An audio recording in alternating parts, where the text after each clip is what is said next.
So Shabbat Shalom, everybody. Welcome to the third installment of Winter Zoomcation. Shul, it's been an honor to be your Shulmeister. And today we have Steve Broder as our Darshan. And as always, we're going to start with a bracha. Put that up.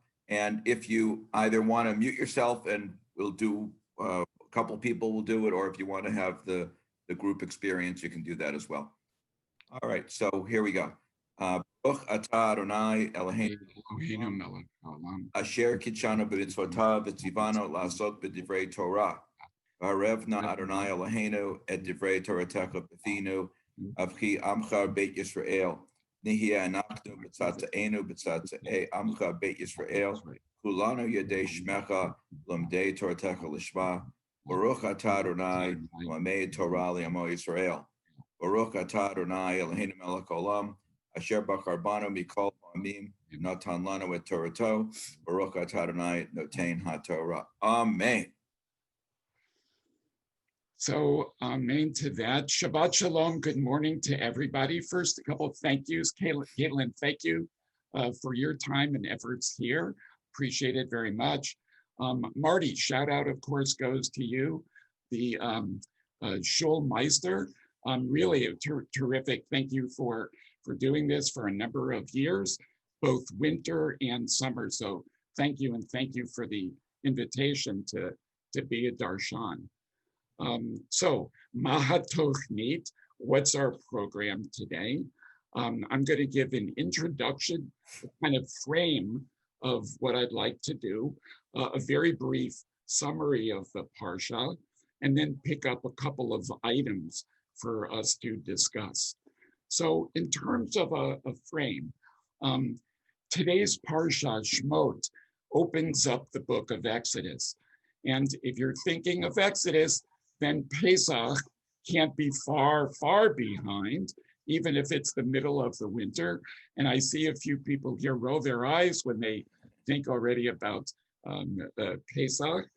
But what I'd like to do is make an explicit connection with one of the Haggadot, a very popular Haggadah, A Different Night by Noam Tzion, who visited Emmanuel a few years ago and spoke with us.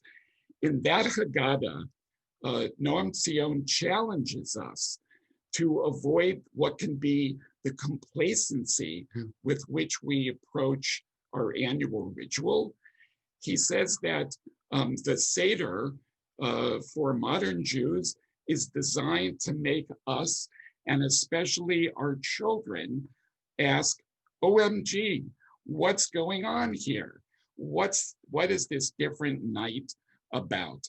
And we see this obviously in the four questions, right? Why is this night different from all other nights? However, there's a long tradition of this. In the Mishnah Torah, Maimonides says that a person not only can give nuts and grain to children to keep them awake, but you can pull shenanigans. I don't think he said shenanigans, that's my term, but he says you can even do things like remove the table from its typical place just to get kids to say, what's going on here, which in course assists us adults in the commandment and the pedagogical task to say, glad you asked, and that we fulfill the commandment of telling the story. So what does this have to do with Shmot? I think our Parsha this morning basically does the same thing. At a minimum, there are a number of surprises, I think, in the text that we're going to see. But on a personal level, I think it goes beyond that. I think the Parsha actually presents an alternate reality. And this will date me. I think it's a mind-expanding Parsha that calls out to us to awake in the middle of the winter and consider what we think we know about a very familiar story, just like the unusual aspects of the Seder. So a couple of examples of what I mean. So right from the beginning, I think the name of the Parsha Shmot At first, I think it seems, and I hope this is not heresy, I think it seems better in English than in Hebrew. I mean, really, imagine calling the Leon Uris novel about the founding of Israel and the dramatic movie, what if we called it Names? I think Exodus worked a lot better. However, I think we're also going to see that Shmot or names is a very subtle tip off to some interesting things that we'll see in the Parsha. What else? I think the Parsha contains the bizarre and the unusual. For example, we're going to see the laws of physics suspended. For another thing, our enemy saves us. What else? The rags to riches story that we often see with heroes, or the humble background to success archetype. And again, think Joseph or think Joseph Biden. That we're also going to see is flipped. And one more flip, Nahum Sarna writes that our holy times, our festivals, become now, and I'll use his language, emancipated from the nature and the rhythms of the seasons, and they get reinterpreted as a God who works through history and geography to make us to the Jewish people. And that's just the beginning. So I think we have a number of pretty cool things that are going on. So let's dig in. So a very brief summary, just in case people didn't get a chance to read it beforehand. So I'll cite the great sage Wikipedia, who says that the Parsha tells of the Israelites' affliction in Egypt, the hiding and rescuing of the infant Moses, Moses' time in Midian, the calling of Moses, a little circumcision along the way. Thank you to Bob Reitman, our moelle excellent. Meeting of elders and Moses before the Pharaoh. And it does it all nicely in 124 verses. Chabad adds something. And by the way, it's really fun to see different summaries and what's emphasized by different groups.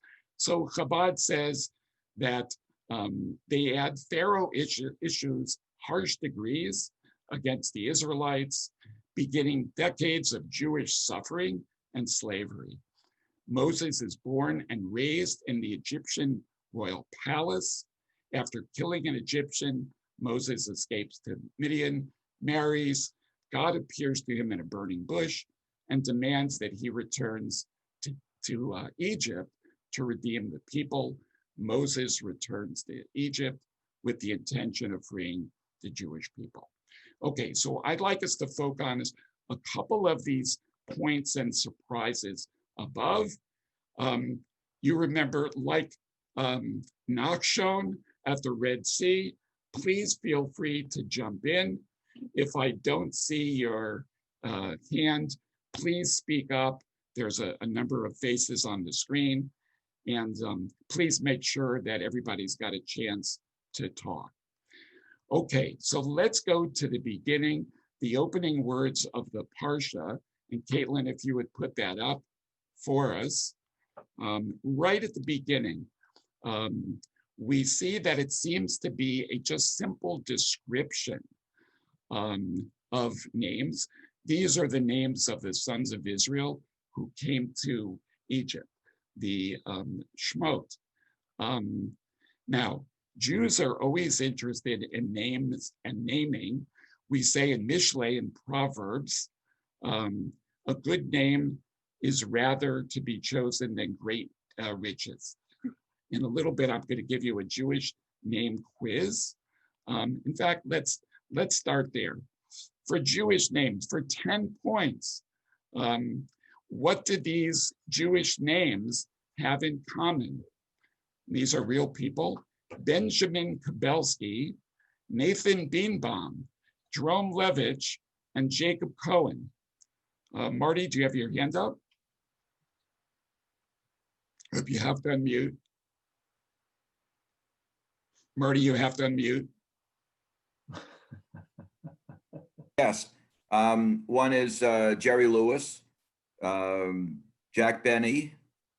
What were the other? I forgot the other names. Very good. Kabelski is Jack Benny. Bidbon is George Burns. Oh, George Burns. Levis is Lewis, and Jacob Cohen is Rodney Dangerfield. Oh, Rodney Dangerfield, of course. So we see that, in fact, these are the most mainstream Jews who changed their names. But on a little more serious note, excuse me, it turns out that a couple of times with names that it's an outsider, even an enemy, who names us. Where do we see that? And again, I could only see some of the people. Maybe for a sec, Caitlin, we can take off the text to put everybody on. Great.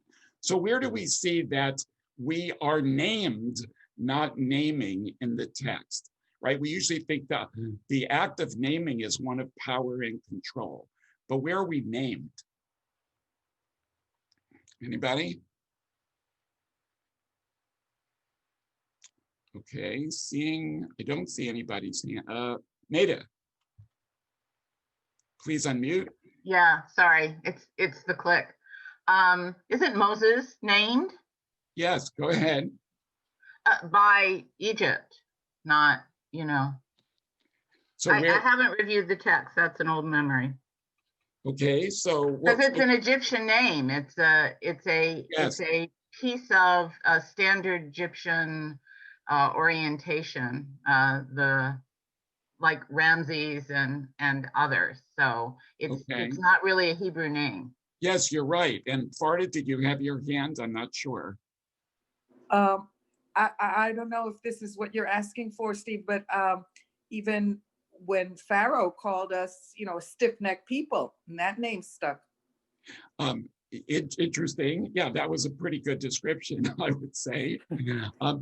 But to go back to Nada, unless anybody else, yeah, it's Pharaoh's daughter, right? Who the name of Moses is like Masha, is that right? That she drew him forth from the Nile. So even our greatest leader, right, gets the name from someone else. Pharaoh also gives us a name that's only used one time that we see in the Torah. Anybody? Yeah, Sid, you have to unmute. Joseph. And do you hear me? Yes. Pharaoh names Joseph, but I don't remember the name. I'd have to look at it. But after Joseph reported Pharaoh's dream and the solution to his dream, and Pharaoh appointed him viceroy, he gave him an Egyptian name. Yeah, so that's a nice example. It's a precursor to what happens here. How about in this parsha? Pharaoh does give us a name. Pharaoh calls us Am B'nai Yisrael, right? That's right. It's the people of the children of Israel, not the most creative name, but it's interesting. And maybe it's even a statement by the rabbis, the people who put together the Torah, that an outsider's name is only used one time, even though it's kind of obvious. All right, so that's one of the names. How about who are Moses's parents? How are they described? And if we could go, Caitlin, if you would give us page 321, 322, chapter 2, verse 1 and 2. Right, who are we all? I think people know Moses's parents. So David? Well, in this parsha, they're just identified as Levites. Okay, Levites, yeah. We don't get their names until later. Yes, we don't get their names till later. In fact, it's curious. You see here on the screen, chapter 2, the opening line. Ish mebeit Levi, a certain man of the house of Levi, went and married a Levite woman. Not much of a testimonial introduction, right, to the parents of Moses, at least not yet, right? It really sort of captures your eye.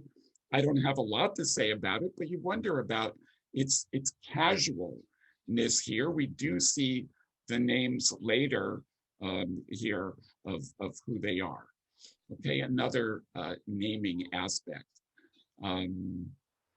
Let's see. Now, Caitlin, if you would give us page 330, chapter 3, verses 14. I wonder what people might say about this. Where are we again? Chapter 29 and 330, a little bit higher. Okay, whoops, slightly a little lower now, so we can get the text. Great. And in this parsha, we have the name of God. Moses says, listen, if I'm going to represent you in Egypt, I need to say who I'm representing. And we have something that I'm just curious what people would say right there, right? God says to Moses, and here's the name, Ehyeh Asher Ehyeh, right? The famous way that God represents God's self. Any thoughts about this and about this? What does it mean? What does it mean to you? And Caitlin, if we could have a full screen again.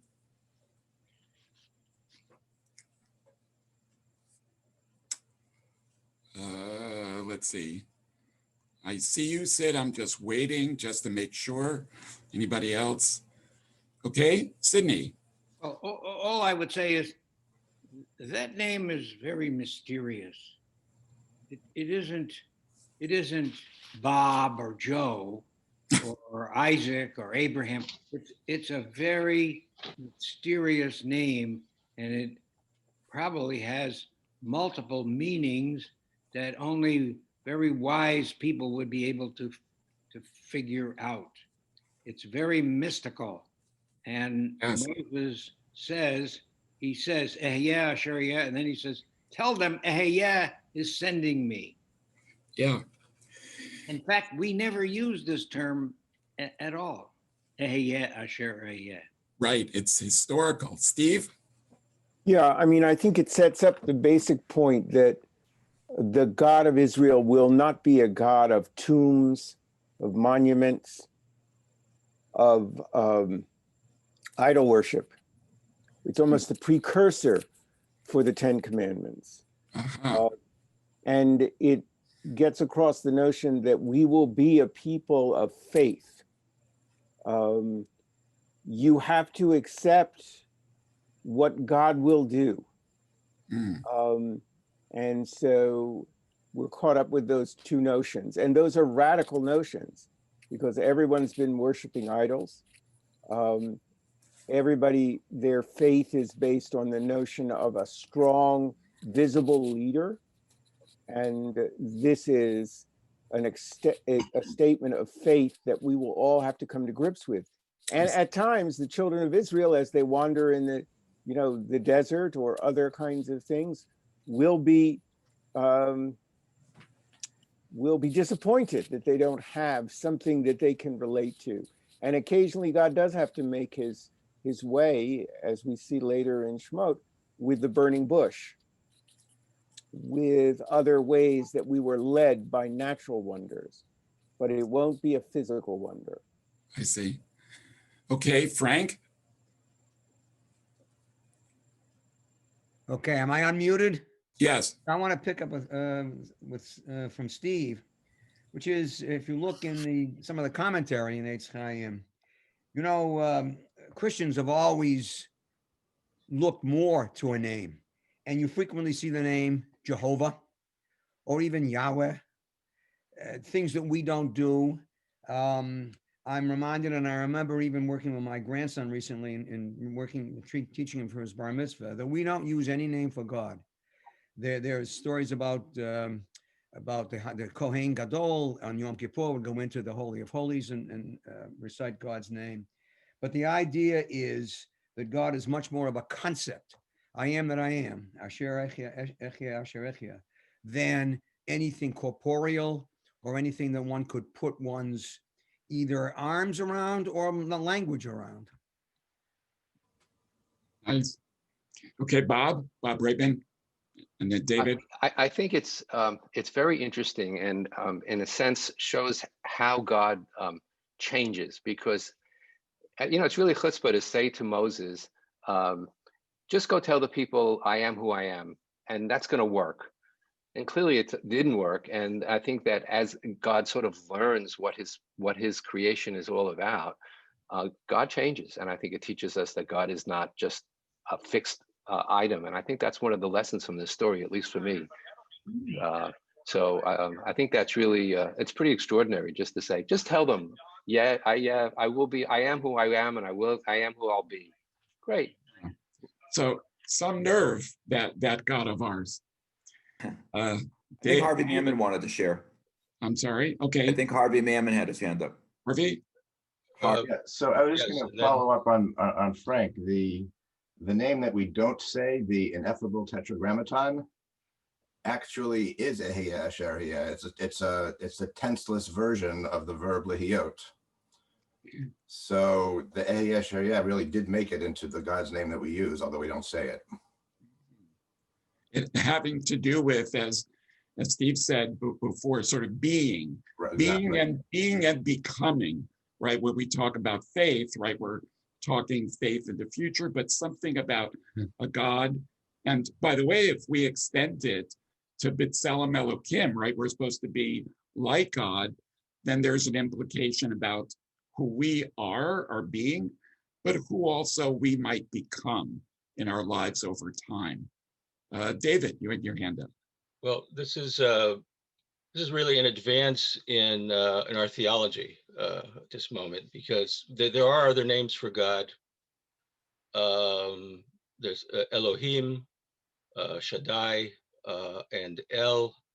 El having been, a well-documented name of a god from this time period. So this is really the point where we're dissociating ourselves with these former names of pagan gods and adopting something that is that's completely different. Interesting. Okay. There's also something that Eitz Chaim points out that's very interesting. This is a non-gendered name, right? This is not a name that is masculine or feminine. And it's part of, I think one of the commentators point out that this is a God who embraces polarities, that things can be different aspects of the world at the same time. So again, there's an interesting idea about names here. I want to move us along to somebody mentioned the burning bush. So let's tackle the burning bush.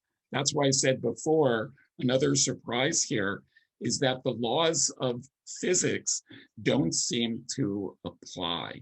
So if we take a look, Caitlin, page 327, chapter 3, verse 2, and most of us have learned this story since we were very little, but I'm going to ask you to think about it a little differently.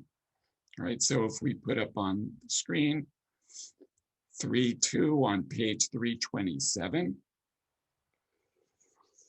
okay, and we see an angel of God appears in this blazing fire out of a bush, and then a very famous phrase, and a sort of the symbol, I think, of the conservative movement for a long time, that famous phrase, V'hasneh einenu ukal. And the bush was not ukal, was not consumed. I assume ukal is related to ochel, right, to eat, right? So could we come back to everybody? I have a question for you. So what is your own thought of the meaning of the burning bush. I was looking, by the way, for a t-shirt, one of my old, I think either Camp Ramah t-shirts or one of the ones maybe from the retreat, that was the symbol right on your chest, and the lettering was, and the bush was not consumed. There have been different interpretations, but I'm going to ask you just to, what do you see when you think of, or what do you experience or think about when you think of the image of a bush that burns, but is not destroyed, is not consumed?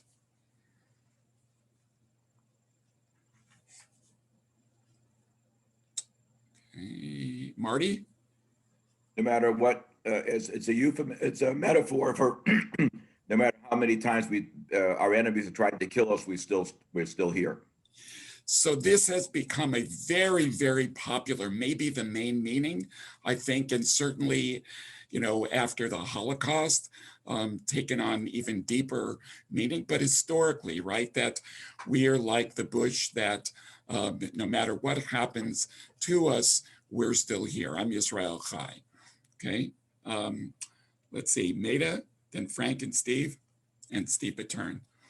Well, I've always thought of it as, first of all, the symbol of fire, like the Nir Tamid, like the, other symbols throughout the text. This idea of fire is kind of basic to something greater than people, required both for light and for heat. It's one of the great mysteries that it appears from almost nowhere. I mean, all of that to do with fire and light. And yet it's outside of the laws of nature because this bush is not consumed. So I've always thought of it, and it's been dramatized this way in, a number of fictions, that Moses is going along his way. He has created this life in Midian. He is going on with his life, and he needs to be hit over the head to get his attention. And so what more than this thing that is so crucial to life and civilization and all the rest? I mean, back to Greek, what does Prometheus give man? Fire. So that's why I've always thought that particular symbol was chosen. Okay, nice. Steve Pattern. Shabbat shalom, everybody. I think about the burning bush as essentially perpetual energy, and with no end in sight to it. So that's how I've always interpreted it. And it's nice to see you without a mask. You look much better that way. Thank you. Who else? David. Is that David? Do you have your hand up? No. David Broder? I was just saying on the mask question. But since you called me, I'll just take a moment to say that I think this week the idea of the bush is an image of resiliency is resonating particularly strongly. In our country. Thank you, David. Let's see, Steve, bookbinder.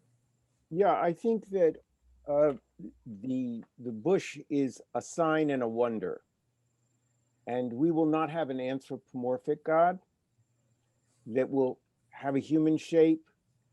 It will be something we have to take on, but we can trust that this God is all powerful and is capable of signs and wonders.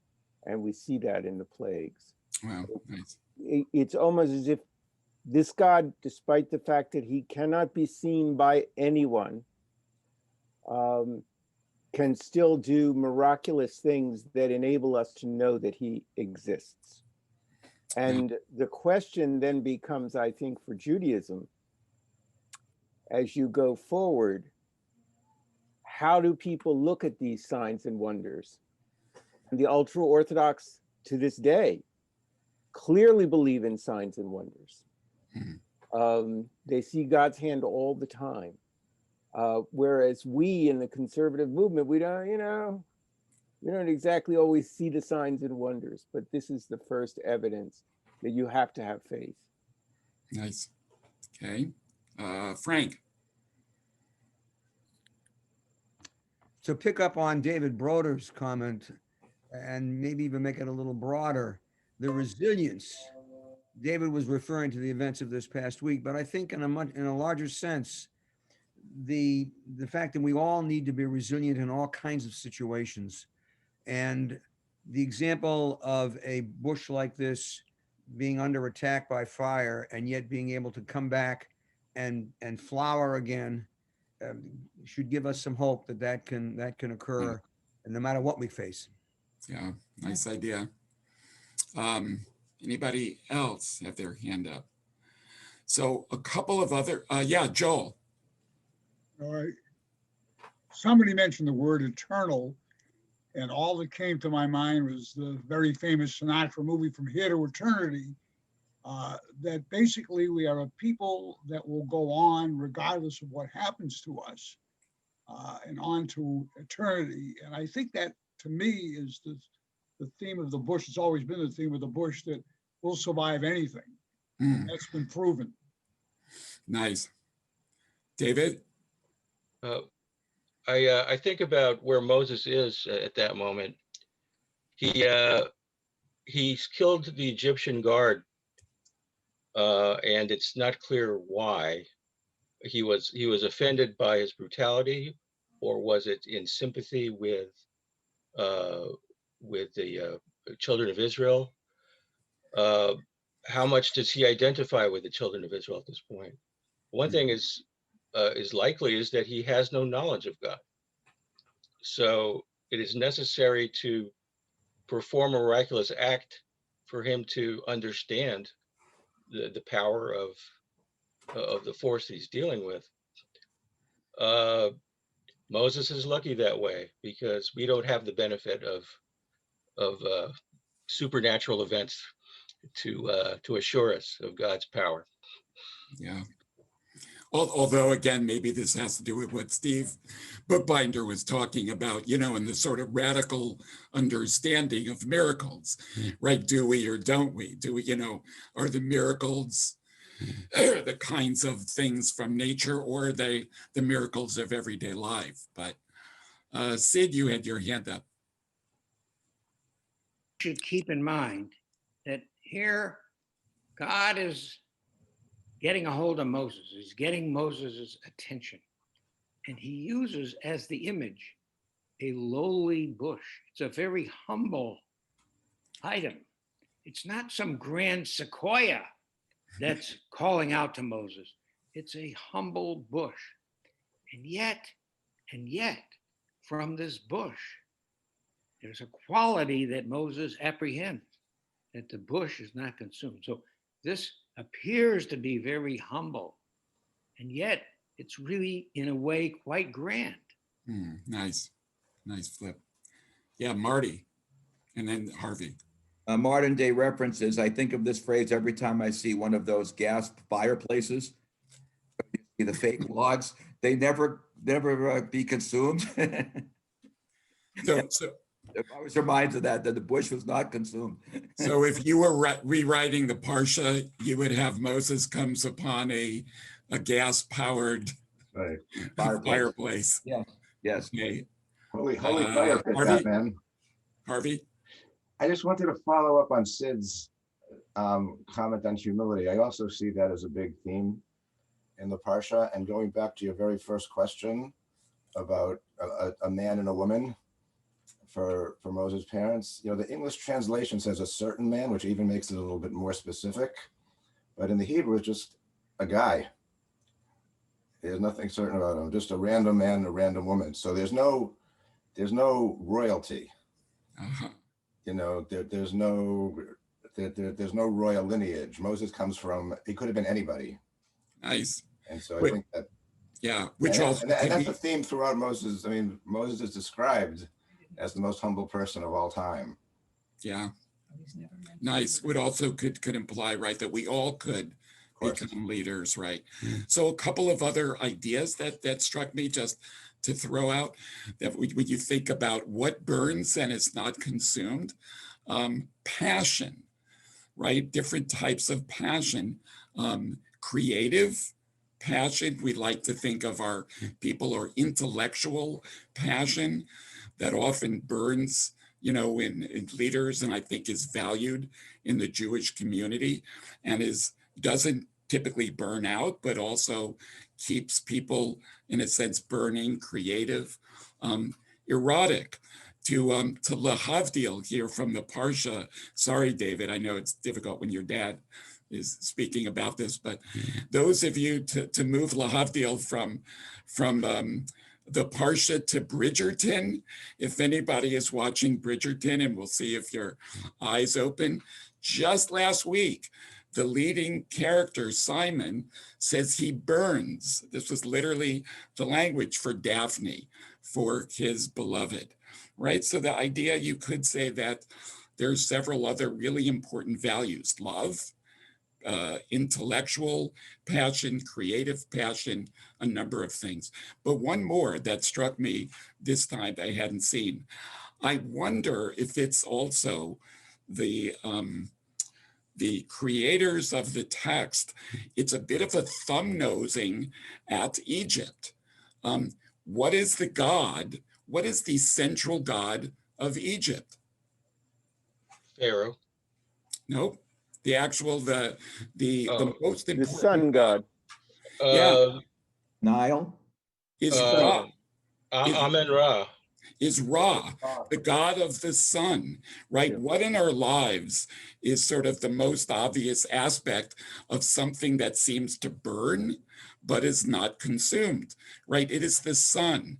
It's the sun god. And in fact, in the Egyptian cosmology, the sun god is seen to be born each morning, right, in the east, and dies when the sun sets. A very different concept, of course, of God from us. So I wonder if this is a bit of us thumbing our nose and saying, no, it's not the sun that is the burning that doesn't get consumed, but as people have pointed out already, it's a lowly bush that is very common in the desert. David. Unmute.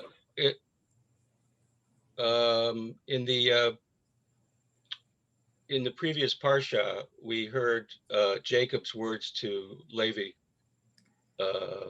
about how he about his hot temper and quick resort to violence, and we've seen this behavior in Moses already in this parsha.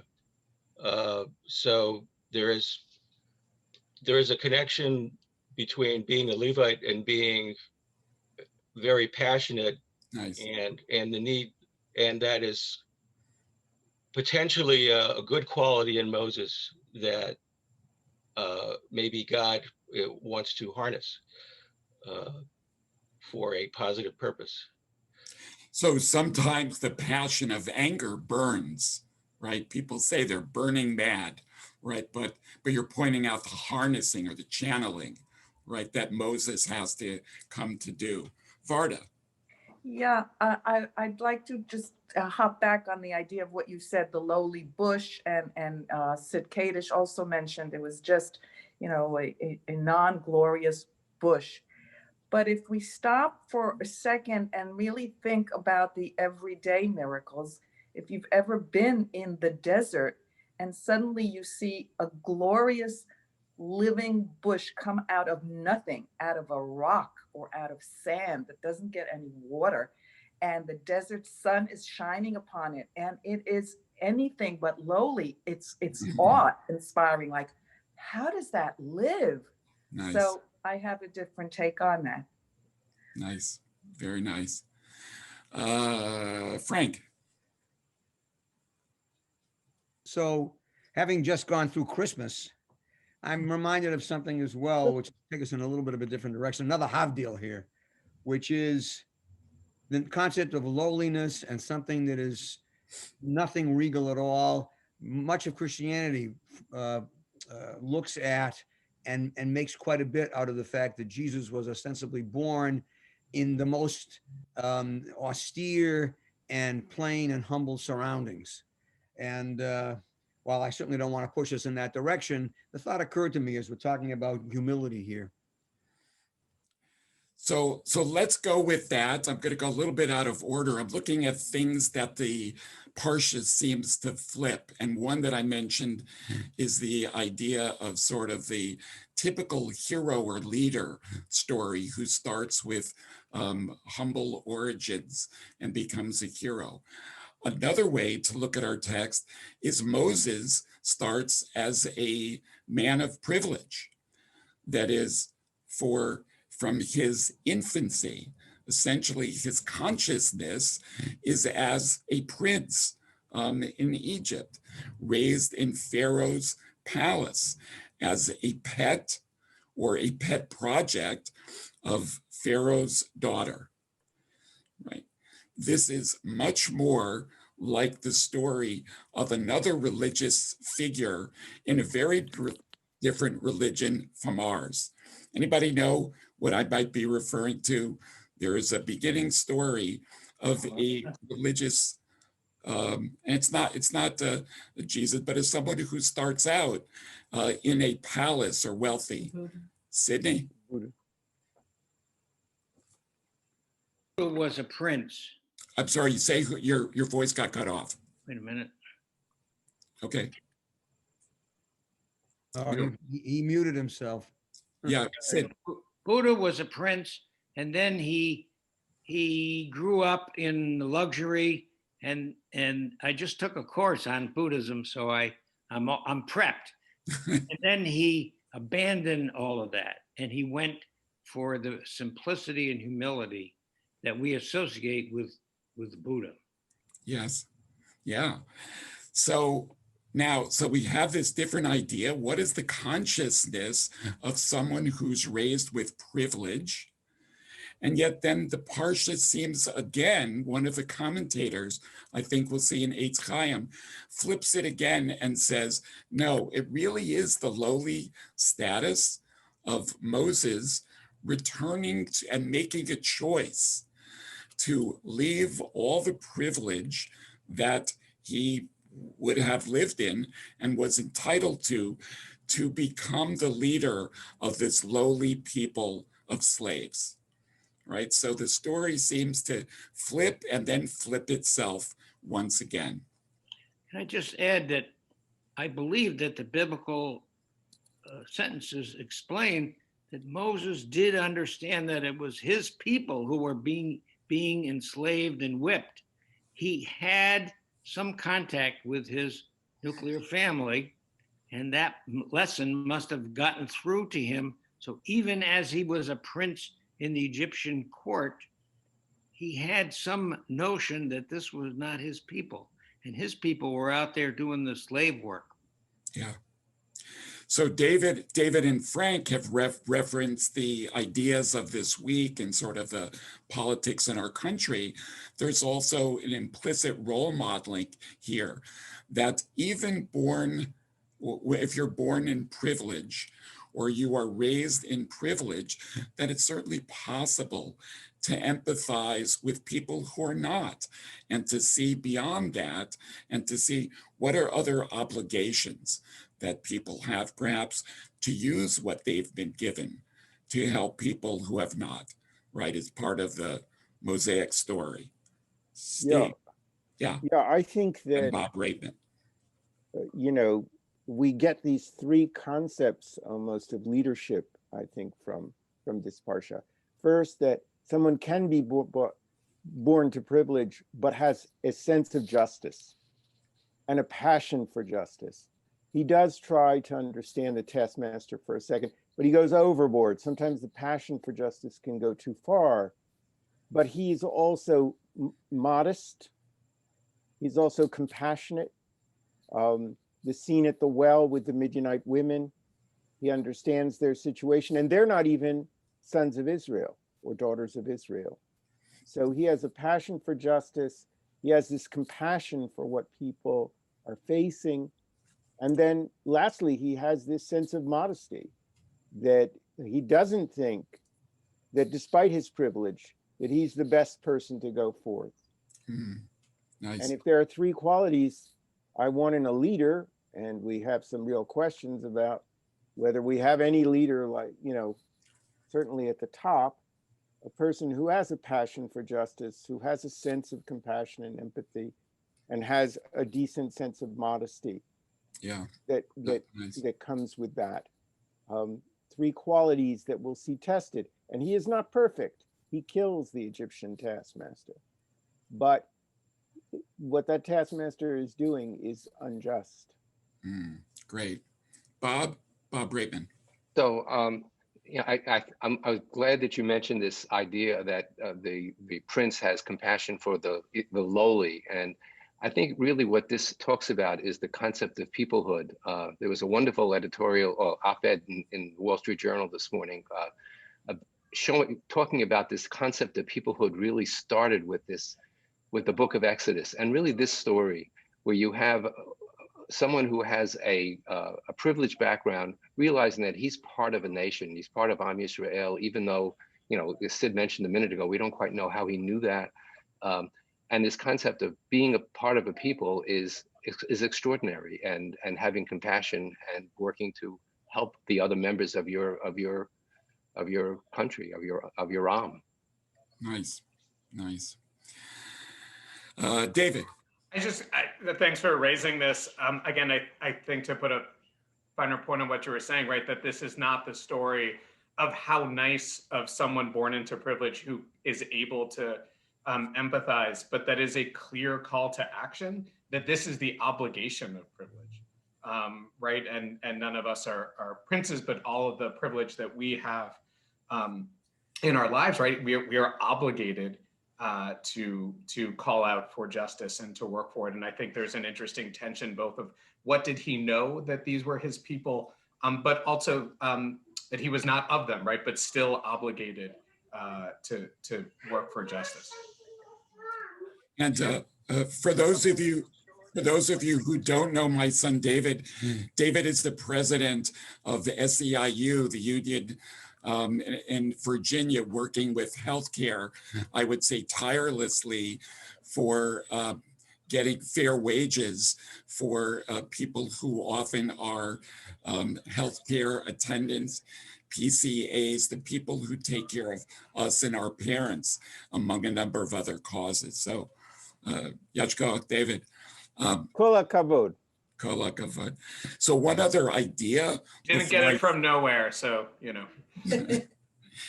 So, right, humble origins. So one other idea of these sort of flips as our time is moving on, we see something odd.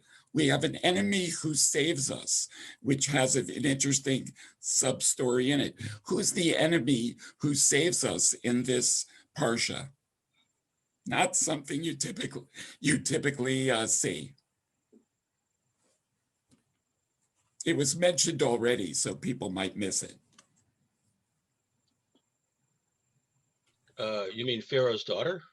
Pharaoh's daughter. I mean, this is right. There's supposedly our enemy, right? Not everybody, as we know, have been good to us when we've been in the worst situations. Caitlin, if you would put up page 322, chapter 2, verses 5 to 10. There's something really interesting within the story that, we probably have learned since we've been children. So we see, here we go. So we see here, verse 5, daughter of Pharaoh comes down to bathe in the Nile. Now you got to wonder about that, right? Can you imagine like the port of, of Boston bathing in whatever the Nile was like?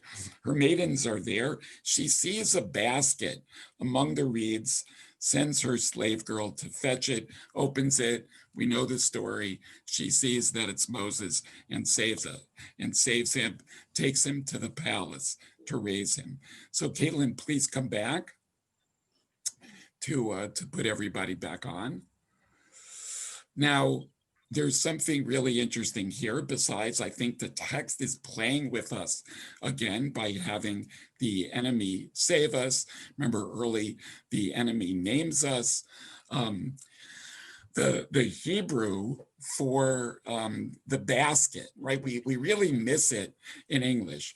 The Hebrew for the basket is what? Yeah, it's a teva. And the teva, as some people know, right? We've talked probably in other classes, is mentioned only one other place, which is what? Noah's Ark. The Ark. Now, what's really fun about that, and what I think flips the story, if you have ever done this, and some kids in school, in Hebrew schools, do this, if you go back to the Noah story, which is an incredibly detailed blueprint for Noah of how to build the ark. Has anybody ever here built that ark from the instructions, the blueprint? If you have, what you get is not a ship, is not a boat, but a box. It is about the least seaworthy vessel that you could imagine in even a calm lake, yet alone a Mabul, a flood. What is the point, right? It's often lost in the details, right, of that. And I think the text is flipping us here again. So the idea for Noah and the ark, and I think the idea here also is that in the ark, this is not about a seaworthy vessel. Who's going to save Noah and the people? Of course, it's God. So on the one hand, here again, it seems like our enemy, right, an Egyptian is the one who saves us. But I think by using teva and not other words for basket, there's the allusion once again to who's really in control here. This is about God. This is about God saving us, but it gets sort of hidden a bit in the text. Any thoughts? Sid, and then Michael. I would say the correspondence between the teva of Moses and the teva of Noah. The teva of Noah was designed to save humanity. And I think there is a sense that the teva of Moses is also going to save humanity. Nice. Michael? Yeah, I think, Steve, respectfully, I think that really diminishes the role of Pharaoh's daughter. And because I don't think she's just, I don't think by any means she's an instrument of God. I think, her story, and it becomes clear in the text, as we all know, that she understands right from the outset that this is a Hebrew child whom her father, no Ivanka, she. This is her father has just decreed, the most powerful person on the planet, has decreed that all Hebrew boys are to be killed, and yet she quite knowingly rescues this child, protects him, allows him to prosper and grow, and there's a midrash at the end, of course, that when the Hebrews leave Egypt, she's among them. Yes. And I think, at least we've done it in our Seder, that she's a real stand-in for every righteous Gentile who's ever existed. So good point. Well, I'm glad to accept it. I like also, you can imagine it in Hebrew, Lo Ivanka he. I like your line. She's Did no. Butch have his hand up? Did Butch? Okay, Butch, where are you? Yeah. The difference in the attitude, Pharaoh's daughter saves the other, saves someone who is not of her own. And Moses, when he finds out when he finally determines who he is, saves only his own. And I think there's an interesting difference that the text brings up in that difference. I have to sort of argue that a little bit. The Midianites are not his own. Are not what? The Midianites, when he comes across the Midianites, they're not his own. And several commentators. He saved the Israelites. What? He saved the Israelites. That's right. But he also had a passion of justice for those who were not Jewish, who were not Israelites. And I think that's a really telling lesson for us about leadership. All right, a final comment, we need to wrap up. Okay, let's see, Terry?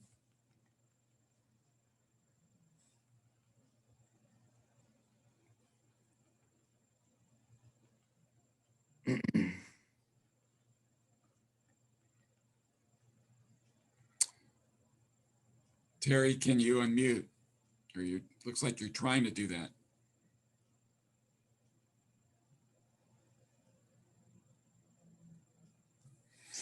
Skip me, skip. We can hear you now. Oh, yeah? Yes, go Good. ahead. So I just wanted to, on behalf of Temple Emmanuel, I just wanted to jump in and say thank you to everybody. Talk about flipping. Marty sent me an email, and in 24 hours, he had this whole middle of winter things organized. And so Yasher Koach, Marty, and thank you to Steve. And I know David Rosenson taught last week. I forget who taught the first week. But it's been Steve Bookbinder. It's been wonderful learning with you guys because, whether our rabbis or our clergy are with us or not, we continue learning. And so I just wanted to say thank you on behalf of the synagogue, whatever that means, because you guys are awesome. And it's been a pleasure to learn with everybody because, so keep going. So thank you. Great. Okay, and it has been a pleasure being your Schulmeister for the winter and join us in the summer when we'll be doing this again, hopefully in person, but maybe we'll have to do it virtually. But in any case, we will study yet again.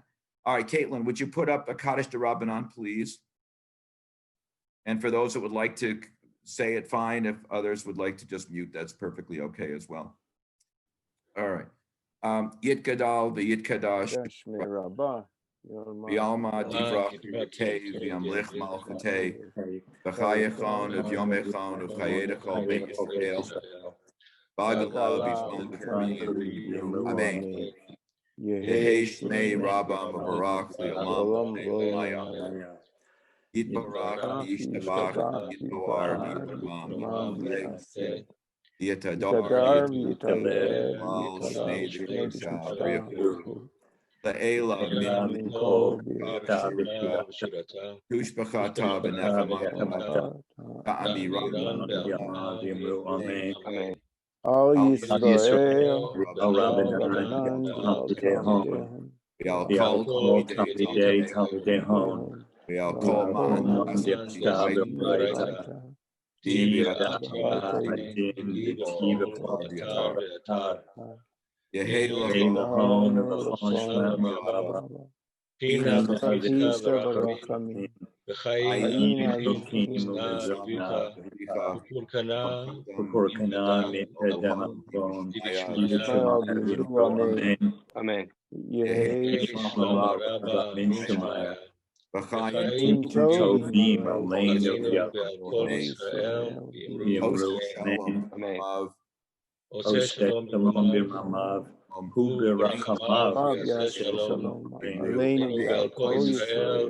Amen. Once again, thank you very much to Steve Broder. You did a great job, lots of insights, wonderful discussion, and thank you for everybody for coming, and Shabbat Shalom.